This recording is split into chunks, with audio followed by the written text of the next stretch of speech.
আমরা তো সবাই কড়াইশুটির কচুরি খেয়েছি, কিন্তু আজকে বানাবো কড়াইশুটির আলুর দম। হ্যাঁ, আলুর দমের মধ্যে একটু কড়াইশুটি দিয়ে দেবো বলে তার নাম হয়ে গেল কড়াইশুটির আলুর দম। তো দেখো, প্রথমে আলুগুলো ভালো করে কেটে ধুয়ে নিয়েছি, তারপরে কড়াইতে তেল দিয়ে তাতে সাদা জিরা আর তেজপাতা ফোড়ন দিয়ে তার উপরে আলুগুলো দিয়ে নিয়েছি। আলুটা একটু ভাজা ভাজা হয়ে যাবার পরে তাতে একটু পরিমাণ মতো নুন আর হলুদ দিয়ে লাল লাল করে আর একটু ভালো করে ভেজে নিয়েছি। তো তার মধ্যে দেখো যে সবকিছু মশলা দিয়েছি, এতে যে মশলাগুলো পেস্ট করে রেখে দিয়েছিলাম, টমেটো, আদা, কাঁচা লঙ্কা, তারপরে সব পেস্ট করে রেখে সেই মশলাগুলো দিয়ে ভালো করে কষিয়ে নিয়েছি। কষানোর পরে তার উপরে দিয়ে দিয়েছি কড়াইশুঁটি আর একটু শুকনো লঙ্কার গুঁড়ো। তো দিয়ে খুব ভালো করে নাড়াচাড়া করে এবার ভালো করে কষিয়ে নিচ্ছি। আর দেখো, বাইরে কাঠের জালে করছে আর টেস্টের স্বাদ তো কতই হবে ভালো বুঝতে পারছো। তারপরে কষানোর পরে পরিমাণ মতন জল দিয়ে ফুটিয়ে নিয়েছি। আর তার উপরে দিয়ে দিয়েছি ধনেপাতা আর একটু গরম মশলা, যাতে গন্ধটা খুব সুন্দর আসে।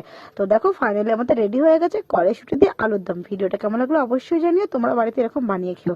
Like, comment, share and subscribe করে